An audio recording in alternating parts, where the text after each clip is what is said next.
Namaste and welcome to another episode of the Bharat Varta podcast. I'm your host, Roshan Karyappa.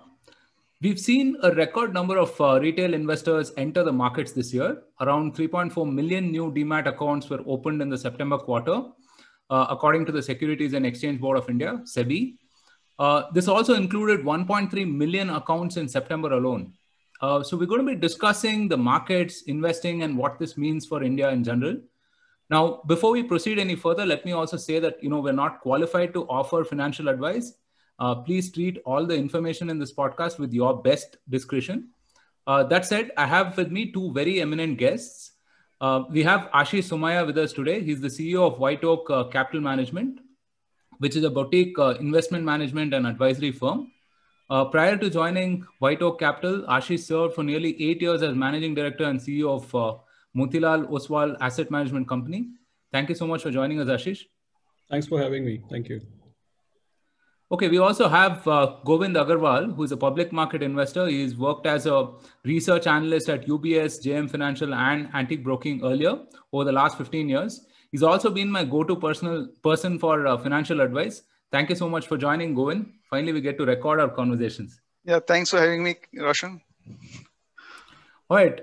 So this is going to be a fascinating discussion. I can't wait to get started. We'll begin with you, Ashish.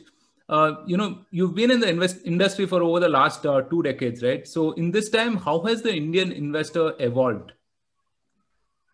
So, I read somewhere pretty long back. It's like a proverb, if you will, which says that habits change with generations.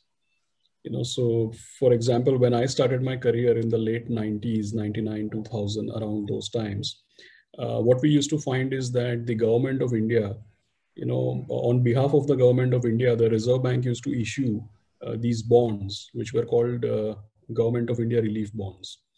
And as you will imagine, they were issued on behalf of the government. They used to pay in the vicinity of 10 to 11%. It was government, so risk-free, and you'll be surprised to know it was tax-free as well. Okay, so wow. That's when, and at that point in time, when I used to meet rich people, and I used to explain to them that why don't you invest in the stock markets? So, like this very, very famous advertisement that Maruti plays out, it says, "Kitna degi?" So back then, these rich people used to unfailingly ask me that you've given us a long spiel about the stock markets and about your mutual funds. So kitna degi? And after a lot many disclaimers and a long-winded conversation, I used to tell him, subject to 1, 2, 3, 4, 5, 6 things, this might probably play out. So they used to tell me that, boss, the government of India gives 10% risk-free and tax-free. So, why are you wasting my time with all your disclaimers, right? Now, today, we are at a juncture where risk-free is barely 5%. And I don't think there is anything called tax-free, right? So we've seen massive deregulation, of interest rates. And we've seen a massive change in terms of the risk that you need to take in order to be able to generate returns. And I think as a result of that, capital markets have become more and more front and center, more and more mainstay. And I think now we have finally arrived at a place where it is impossible to manage your financials without participating in capital markets. So I think investors in India, maybe the 50 years before 99, 2000 were very different, but 2000 to 2020 has probably seen a dramatic shift. And that's what you are probably seeing playing out now. Right. So Govind, I will just add one over here. Yeah, one please point. See, in 1992, it was, I think Morgan Stanley came with a mutual fund offer. And the markets were so booming that people took it as a stock. Basically, it was a stock. And people bought it for double the price. And they were queues to apply and the firms were selling for black. Right. So it was, the period of Harshad Mehta boom, and when, people were not aware about what a mutual fund is. So we've come a long way from, 1990s to now. Right. So Govind, I was going to ask you about this new set of investors who entered the market, right, in record numbers this year. What are some of the characteristics of these guys? I think there is no new one category of investors who have come in. I think we've seen people coming in across all spectrums. Basically, it is businessmen, it is a traditional, typical salaried person, as well as a millennials who come in, and each have come with a different objective. So, if you look at traditional working population, which I would say people in mid 30s, mid 40s, or who are in government jobs, they are coming into mutual funds or more into mutual funds with a systematic plan, and SIPs, as they call it, systematic investment plans, are very common. And thanks to the selling by mutual fund industry, I think most people now go for SIPs, which is a better way than investing lump sum. If you look at traditional businessmen, even they are coming and they park the surplus for a 2 to 3 year horizon. And their objective is that, their savings, they keep on parking in this. And when they want to do any expansion or something, they would withdraw money from mutual funds. Millennials would be more sophisticated. No, they use fintech platforms to invest. They are able to compare returns, and they're more sophisticated than, I would say, other class. But yeah, ultimately, they're also coming in into investing with the same objective of getting a steady return. Right. And people are now investing into startups also. So I think sophistication has improved in the last few years. Only thing is, the knowledge has come sometimes at a cost to investors. So, for example, very recently we had the issue of some of the debt funds had issues. So again, no, I'm not qualified to say whether it was mis-selling or what, but people have lost money investing in debt funds, assuming it is a safe investment. So yeah, we do get some setbacks, but yeah, I think overall transparency levels are much better, and people are coming with a longer term horizon rather than a short term horizon. Right. So Ashish, we find that, in this new class of investors, more and more people are investing directly in equities versus putting their money in mutual funds, right? I mean, because you've not seen a proportionate, say, increase in SIPs, for example. So what would you attribute this to? Govind mentioned the availability of knowledge, availability of newer modes of investing, fintechs, and so on. Any other attributes that you see? And, do you see any sort of a downside or a sort of a moment of reflection for the mutual fund industry as such? See, I think that preceding 2020, if you see 2015 till 2020, what I saw that there was a massive and very rapid rise in SIPs that are registered with mutual funds.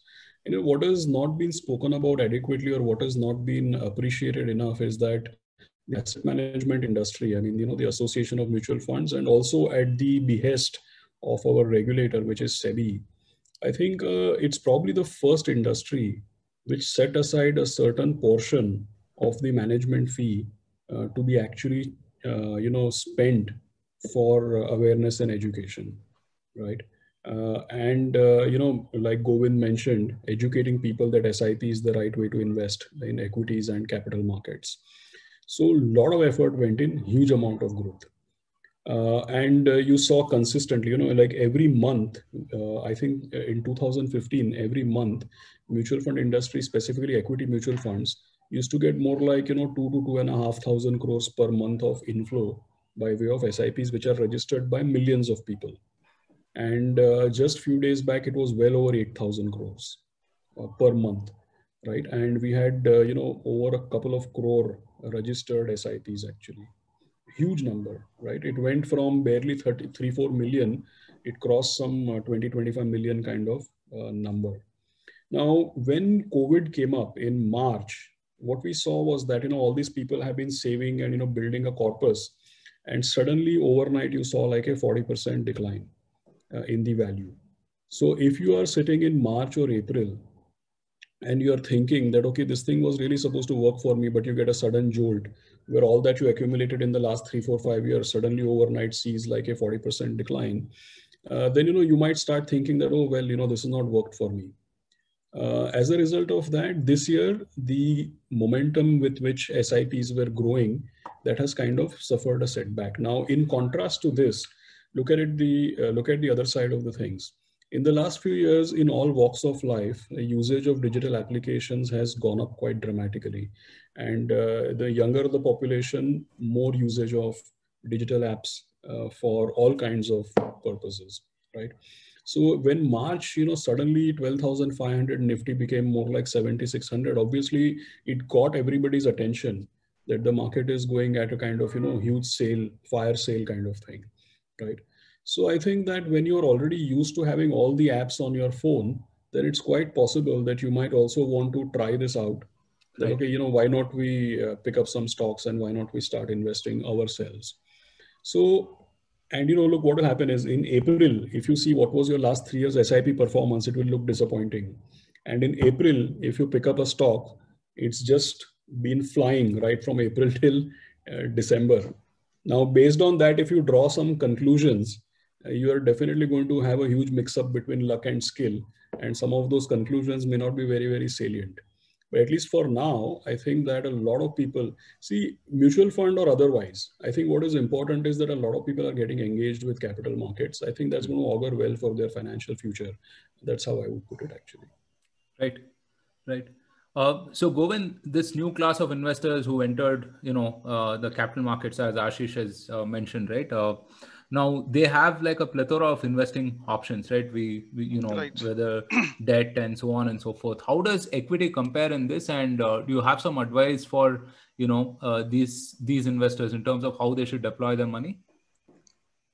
No, see, I would say that investment into equities is a good option, and you should look at what are the options other than equities. So you've got real estate or gold, which is very common, popular in India, or debt markets, bank FDs, or insurance. Now, each of the investment class should be evaluated on the basis of uh, risk profile, your age, how much is the risk appetite, and also you should look at in terms of liquidity, how much is the risk you are taking. For example, if you're investing into equity, direct or in mutual fund, don't invest any amount which you would use for next 3 years. It should require for next 3 years, because that is not for short-term investment. It is more for long-term, at least 3 to 5 year investment. Returns is not the sole criteria for deciding, between, let's say, these asset classes. And typically, I would say people at the younger age should be more aggressive and have more equity allocation.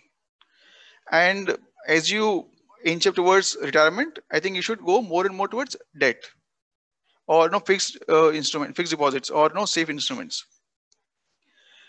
Here again, one should be very cautious of not mixing the goals. So what people often do is they want to get into fixed deposits, or let's say get into debt mutual funds or debt instruments, but want a 1% higher return. So what often results is that you get the worst of both worlds. You get the risk of equity, or not, actually worse than equity, because they're not liquid. Sometimes you get into corporate bonds, which may offer 2-3% higher returns, but then the companies may go bankrupt on a 2, 3, 5 year horizon. So that's a real risk. So when you're defining, you are going for safety, then just go for government bonds or bank fixed deposits. Don't get into corporate bonds, or get into mutual funds which invest in corporate bonds. And if you do so, then you should be aware of the risk. As long as you are aware, then it is fine. Equity, clearly, again, real estate is not liquid, and returns are also, would vary across cycles. For example, last 8 years, returns are almost negligible. Again, gold returns are volatile. So you might have periods of 5 year, 8 year when you get almost returns which are negligible or negative real returns. So you need to make a balance of all the different asset classes and define your goal and go accordingly. I would definitely advise equity, either direct or indirect, for better returns. And in equity, one should go for more systematic and rule-based investing. So whenever the markets they've corrected some 20%, 30%, you should deploy or move some of your funds from debt funds to or debt category to equity. And whenever the markets have gone up, let's say 20-30% in a year or more than that, then you can keep on selling 10% of your equity portfolio at every 10% rise. So your nominal value would remain the same, while you will keep on getting more savings into debt product. And when the markets fall, you can do the reverse. And typically, I think balanced funds do this on their own. So I think one should evaluate and look at all options and do a, I would say, allocation based on their age, risk profile, and their needs in the next 2 to 5 years. Right. So Ashish, much of what Govind described is complex for the day-to-day, the normal person as such. They're managing a full-time job, relationships, many other responsibilities, right? So the role of the fund manager has become a lot more important, right?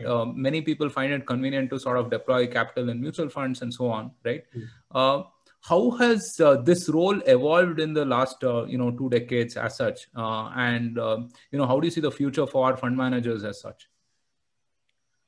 See, I think fund management is clearly it's getting more and more challenging, right? Because as markets become more and more evolved, more and more efficient, right, it becomes that much more difficult to generate higher and higher returns, and more importantly, it becomes that much more difficult to consistently beat the benchmark indices. So if you really ask me from fund managers' perspective, while we are managing larger and larger scale, I can tell you, like, for example, in the late 90s or early 2000s, the entire equity mutual fund industry, as far back as I remember, was more like 10 to 15,000 crores of assets under management in the entire equity mutual fund industry itself, right? And the private sector was nascent, and bulk of it was just the unit trust of India. So from there, we have come to a stage where now there are individual funds. There are many asset management companies which manage more than 15, 20,000 crores. And there are many individual schemes itself, which is more than what the size of the industry used to be 20 years back. So I think that the scale has gone up dramatically. Along with scale, I think the number of investors for whom we are managing money, back then it must be few lakhs, and now it's a few crores in terms of number of investors. So scale and size of assets has gone up. I think the challenge of communication, sticking to your mandate, communicating what you are doing, setting expectations right, I think all of these, so the responsibility, the complexity, the challenges associated with managing public money, all of those have gone up quite significantly. On the other hand, well, yes, what is also must be appreciated is that the depth of the Indian markets, the variety of good companies, sectors. India is one of the few markets where you get small cap, mid cap, large cap companies across a plethora of sectors. We are not like, say, Taiwan, which is semiconductor, or we are not like some other country, which is basically commodities, or we are not like, restricted, say, natural resources. India is one of the few markets which has huge diversity, huge depth. And the other thing which has also evolved along with the times is that regulation has become more and more, it's become more and more investor centric. They've standardized a lot of, operating procedures. I think risk norms, product related, a lot of requirements. So I think in the last 20 years, while complexity has gone up quite dramatically, at the same time, I would say that the scale and the market, I think that has also evolved. So I would say fund managers have a role which is increasingly becoming critical. And my sense is that even then, I would still say these are early, we are in the early part of the game. I think next 10, 20 years, we'll see even bigger scale coming through. Right. Govind, question to you. We always feel that the odds are stacked against the small retail investor, right? These large guys with plenty of money move the markets, make money and so on. right? Is to what extent is that true? And if so, again, from a small investor perspective, right, what would you advise? No, see, this is a very tricky question because uh, the market regulators keep on trying making the level field between all the investors. And SEBI, I'm talking about equity markets, has been trying to do make it as much as possible as a symmetric field between retail investor and large investors, also called as institutional investors. If we look at over the last 20 years or 10, 20 years, things have become more transparent. See, earlier the results used to come after a gap of a week. That was in 90s. Now, you've got quarterly results which come. Now, most companies do a conference call or a presentation of which they record and keep on the website. Earlier, this was not the case for most companies. So now the information dissemination is becoming, I would say, more even across all set of investors. Having said that, there are still points where large investors have a big edge over retail investors. One, I would say, comes purely from the fact that they are full-time professional into it, and they study trends across markets, across time frames. For example, how has telecom industry evolved in, let's say, in an emerging market when they invest in Bharti in, let's say, early 2000? Or similarly, how would tech companies evolve in India, going by the examples in, let's say, US companies? So that is an advantage which they definitely have because of their effort. At the same time, there are still, asymmetry of information because large companies meet large investors, and I will not name anyone, but some of the biggest institutional holders, they get access to company managements, which is not available to most of the people. Sometimes the information which is shared may not be price sensitive, but it is, it is a business update which definitely gives information which is valuable. And the most large brokerage houses do get access to managements, and they get an edge compared to other investors or retail investors.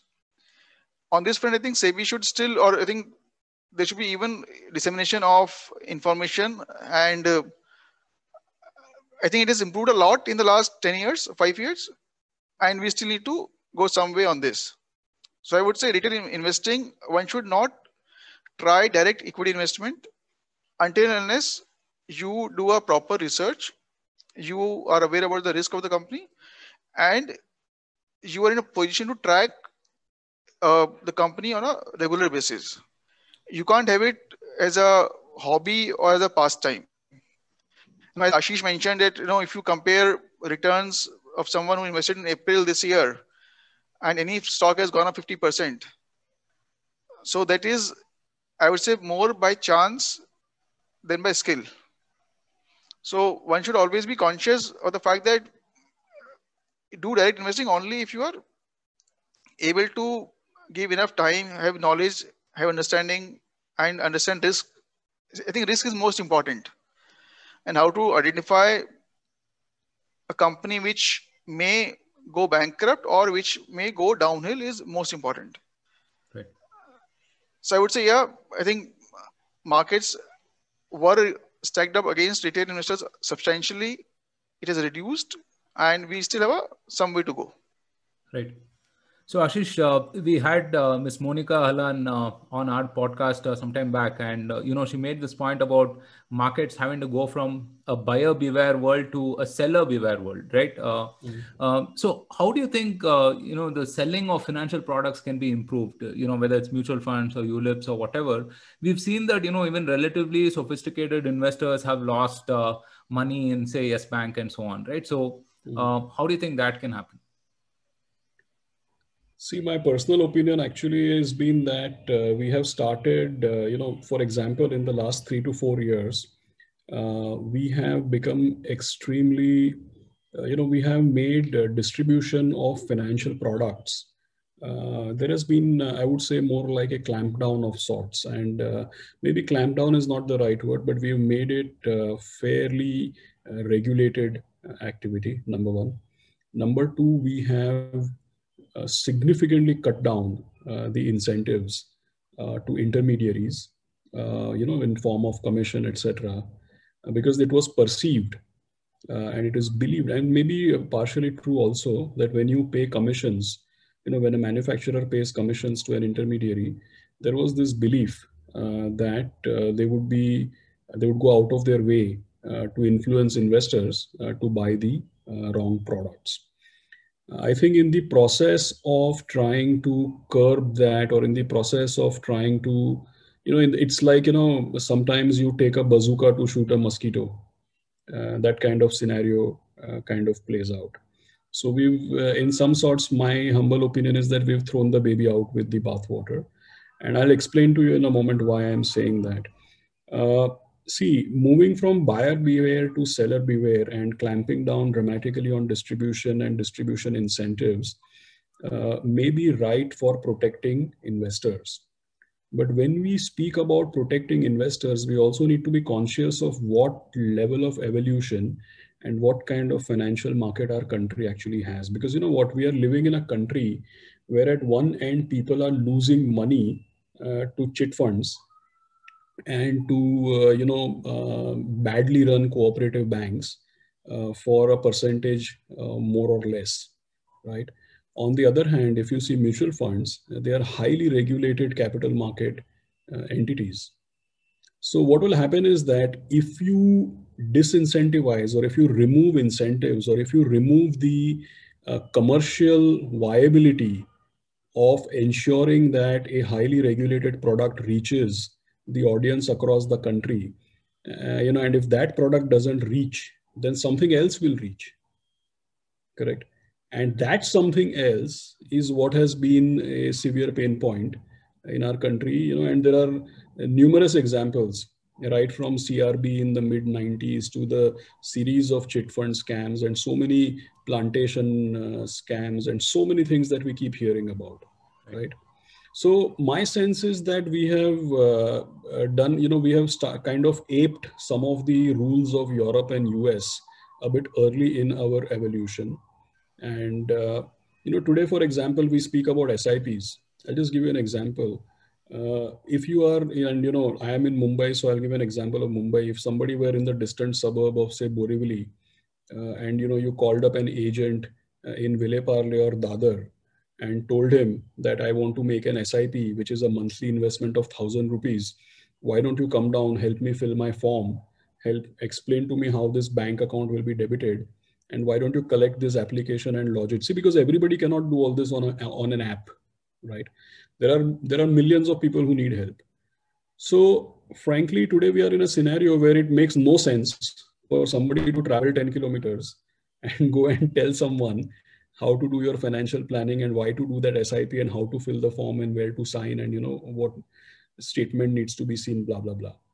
So I think that we've gone the opposite end, and my sense is that distribution of mutual funds, at least, and advising people or helping people to plan at some levels, when you are addressing or catering to a retail market of small investors, it's become commercially unviable, if you really ask me. There's a different fallout to that. So I know the reasons why whatever has been done, I know the reasons why it has been done. I just think it's gone slightly further than what it should have, because it's too early in our level of evolution. Right. So Govind, on a related note, how do you increase financialization in India, right? Access to capital, access to instruments, and so on, without increasing any, systemic risks as such? I think what we call is dematerialization or demat accounts has helped a lot in increasing financialization across India in the last few many years. And second thing is, if you look at the masses, the Jan Dhan scheme and the linking of DBT benefits and linking of insurance, all these things have increased financialization at the bottom of the pyramid. So I think there are almost 40 odd crore beneficiaries of Jan Dhan accounts, and they're all linked with various beneficiary schemes, and they've got medical insurance and health insurance and life insurance also. Now, to further increase, I think your question is two parts: increasing financialization, and second is systematic risk. So if you look at risk part of this, I think RBI as a regulator has done a, I would say, fairly decent job over years to contain risk. There have been bank failures often, but I would not say often, but there have been some bank failures. But that is part of the any developing economy. But RBI has done a good job overall. Other regulators like insurance, IRDA, which regulates insurance companies, and SEBI, which regulates capital markets. I think SEBI has also evolved to a large extent. It has become much better, or regulations are becoming more investor centric, which is happening, and I think it's still a work in progress. We recently had some brokerages which, they were the kind of, I would not say scam, or they duped investors. So there were cases where they were taking shares from the demat accounts, and somehow by using power of attorney, they were able to dupe investors, for which SEBI has again, come out with new set of regulations. And again, as Ashish mentioned, SEBI goes to, I would say, other extreme to control it. So, for example, now they are trying to reduce leverage to only 1 times on intraday basis over the next 1 year. This will substantially reduce the market volumes. So I think, again, my suggestion is, I think we are going too far on this path. But I would say overall, it has been better. We are improving, and it is getting better. And I think a rapid demat accounts and everything getting digital would help a lot in increasing financialization. For example, there's a talk of even linking your insurance policies, your property records. So all your savings instruments, or your financial savings instrument would be linked to your, let's say, a PAN card or a Aadhaar card or whatever you may call it, and they'll be available to you in a digital format. So once the disputes will reduce, for example, buying a real estate is the one big risk is it getting being occupied by some other party. So with digital records, I think the risk would reduce substantially, and even passing on of wealth would also be much easier. So insurance policies right now, no one knows how much insurance one has done, and which company and when is the policy due. So I think those things would help a lot in increasing financialization over a period. Right. So Ashish, let's talk about the impact of fintechs to this whole thing, right? You've seen the likes of Zerodha completely disrupt the market as such with new innovation, both on the product side and how these instruments are sold to the people as such. So what's your take on this? Yeah, I think, one of the things which is underappreciated is that, is related to Govind's point about dematerialization, for instance, right? One of the things which is underappreciated about everything to do with all the jurisdiction of SEBI as a regulator.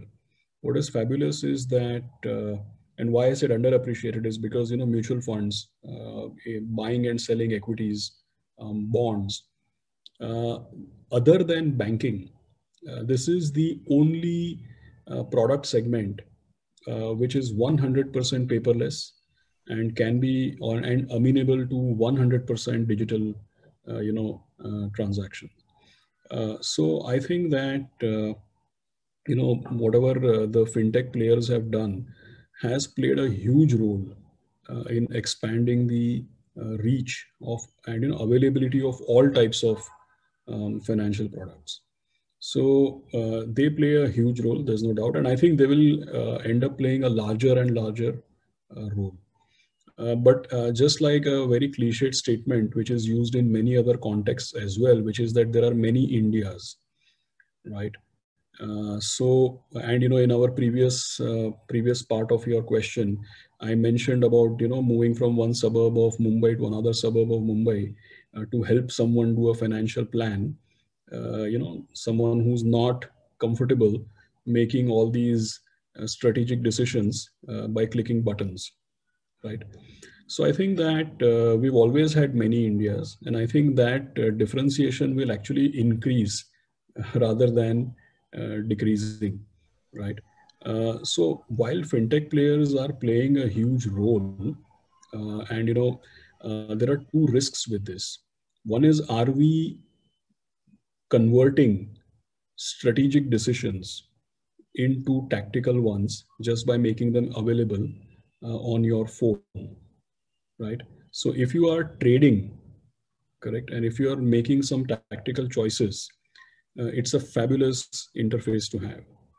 But if you are drawing up a financial plan and thinking how to meet your goals over the next 5, 10, 15, 20 years, then I would say it has to be a consultative process.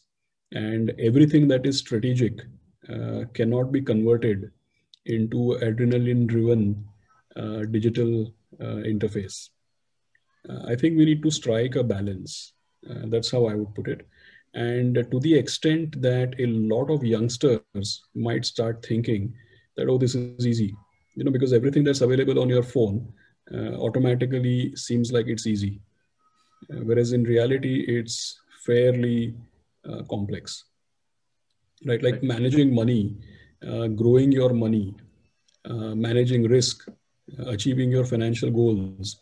All of these things are fairly complex. So while fintechs are playing a fabulous role in increasing the reach, at the same time, I hope that it doesn't lead people to believe that what is essentially a complex matter has become very easy. Right.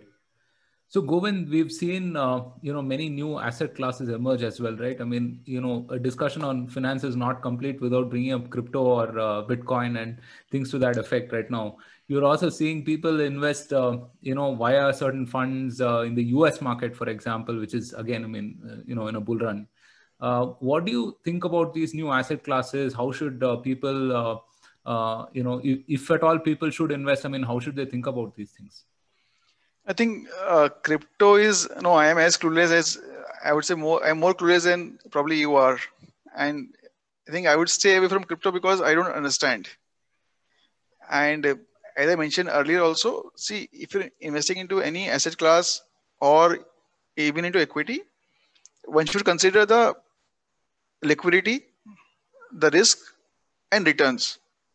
So returns is not the sole criteria for investing into, let's say, any asset class.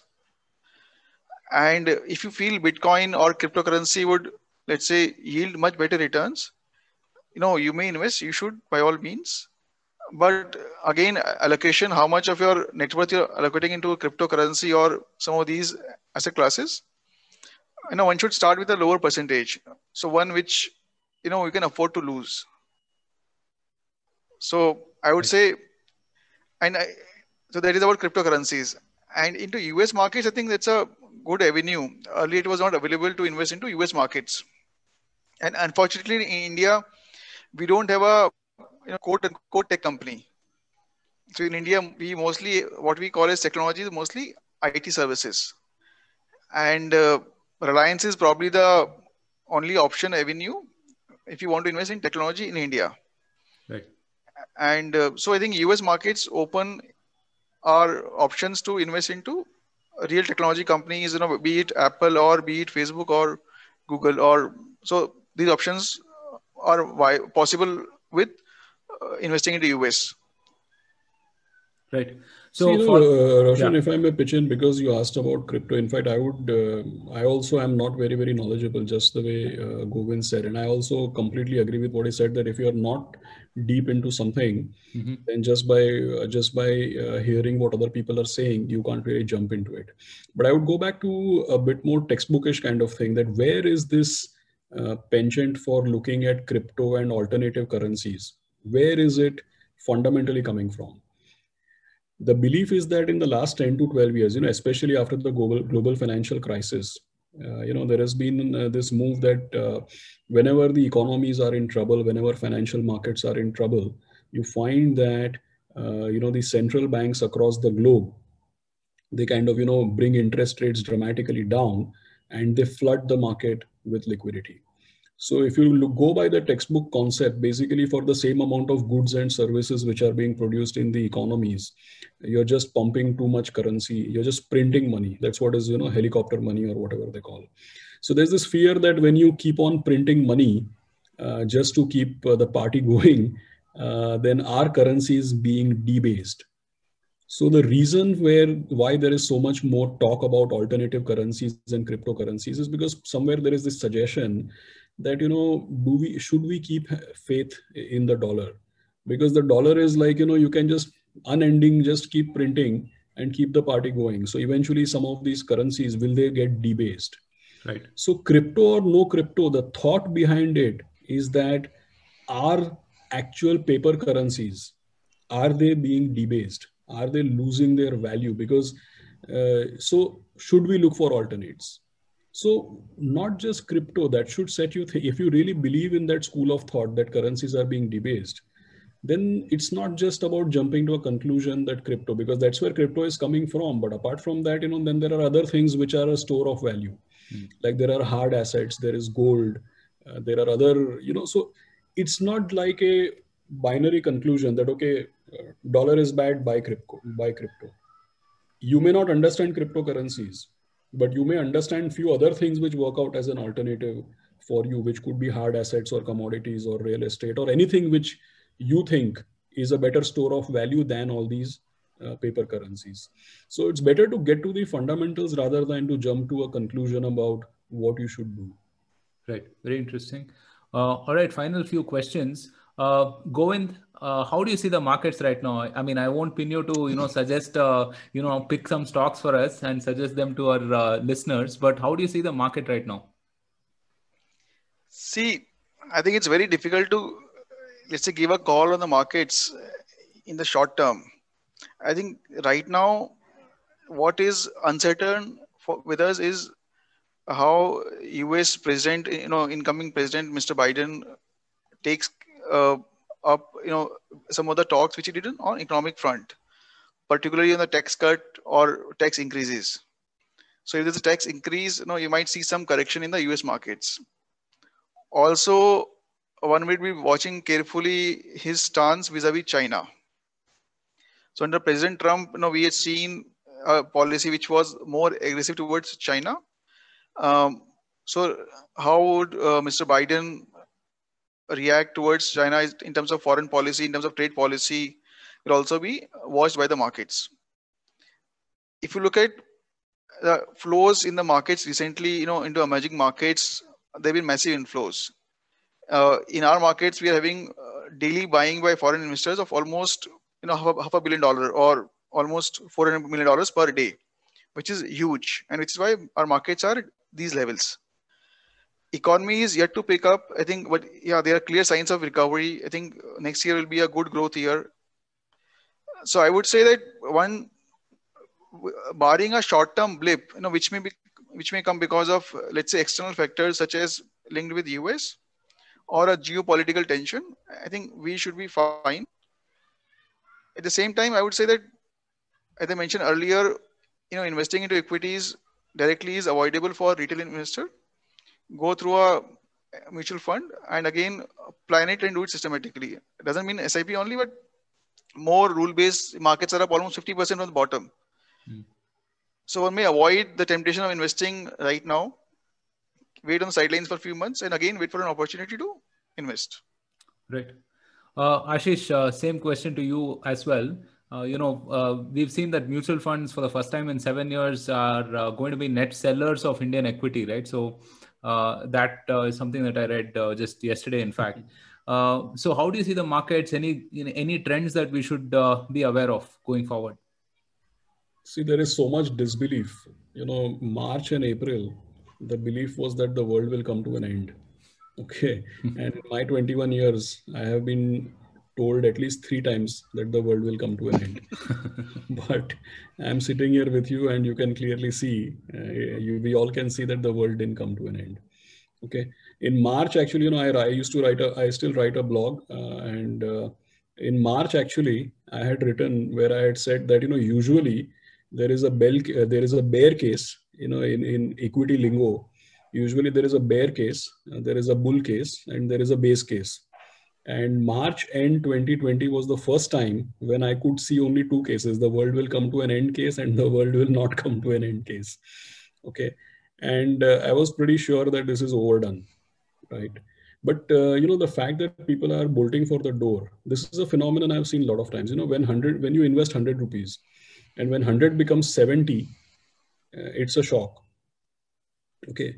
But people don't want to take losses. So when 100 becomes 70, people suppress all their emotions and they hold on. But the moment the market retraces and when the 70 gets to 95, 98, 99, 100, then you see that people bolt for the door. And I think that is something wrong. When you invest in stock markets, the stock markets have a good phase and a bad phase, and it's cyclical in nature. So exactly after living through the bad phase, so you've kind of lived through the trough, and before the crest actually plays out, you are literally bolting for the door. So there's no point in investing in equities if you're going to live through the worst phase, and then just when the good phase starts, you kind of lose your faith in it.